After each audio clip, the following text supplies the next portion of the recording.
हे hi good morning friends.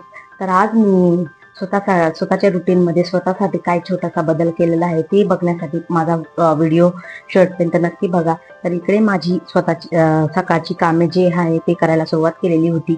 सर्वात आधी मी माझे चहा पाण्याचे जे काही भांडे आहेत ते धुवून घेतले आणि मला अशी सवय झाली आहे की थोडे थोडे भांडे धुवून घ्यायचे लगोलग, म्हणजे जास्त काही गोळा होत नाही. त्यानंतर इकडे मी माझी हॉलची गॅलरी वॉश करायला घेतली. मला अशी सवय झाली आहे, जेव्हा मला घर पुसायचं असतं, म्हणजे जास्त करून मी डेली पुसत नाही, एक दिवसाआड पुसते, तसं मग मी माझी जी गॅलरी आहे ती आहे छान असं वॉश करून घेते, म्हणजे जेणेकरून जी बारीक धूळ असते नंतर मग आपण जेव्हा गॅलरीमध्ये जातो आणि मग तिथून घरामध्ये तेच पाय यावे नको, म्हणून मग मी गॅलरी ही छान असं वॉश करून घेते. इकडेच मग इकडे दुसऱ्या बेडरूमची ही गॅलरी आहे ती छान अशी धुवून घेते आणि वरचे रेलिंगही सोबतच धुवून घेते, म्हणजे मला तिकडे कपडे वाळवायचे असतात म्हणून त्यासाठी तेही धुवून घेते. आणि इकडे फ्रंट डोअरवर मला थोडी थोडी बारीक धूळ दिसत होती, मग तीही मी धुवून घेते. म्हटलं तसं मला हे फ्रंट डोअर पूर्ण डीप क्लीन करून घ्यायचेच आहेत, कारण यशू खूप असे काही काही हात असं सगळे डोअरला का मिररला लावून ठेवते, त्यासाठी मी हे करणारच आहे.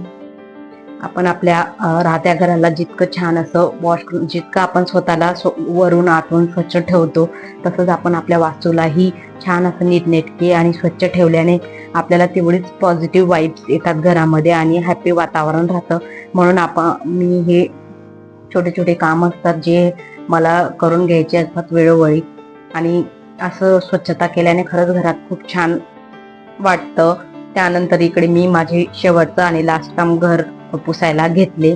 आपण जितकं आपल्या वास्तूला छान असं सुशोभित आणि जितकं साफसफाई ठेवलं ना तितकं खरंच छान वाटतं.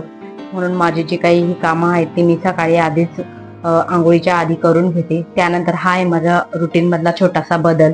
तर त्यासाठी माझी यशू मला खूप जास्त मध्ये मध्ये करत होती, म्हणजे तिलाही माझ्यासारखं करायचं होतं.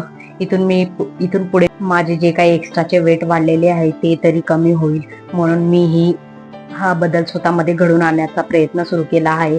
तर तुम्हीही असं स्वतःसाठी काहीतरी एक चेंज आणा तुमच्या लाईफमध्ये, म्हणजे छान आणि प्रसन्न वाटेल तुम्हाला.